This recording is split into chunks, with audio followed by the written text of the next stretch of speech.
சகலம் தண்ணீர் கொள்ள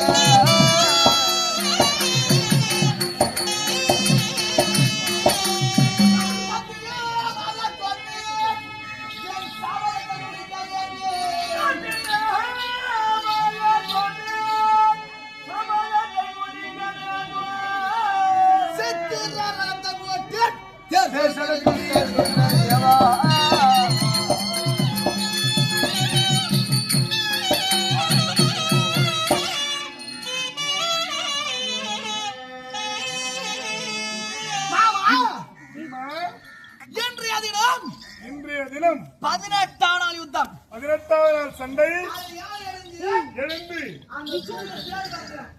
கேடு பார்த்து வருகிறாய். பயந்து அவன் எங்கே சென்று ஒளிந்திருக்கிறான். ஓஹோ அந்த விஷயமே தெரியல. பண்றதுங்க உனக்கு தெரியலையா? என் மகள் எங்க இருக்கானே தெரியல. தெரியவே இல்லையா? அதனால்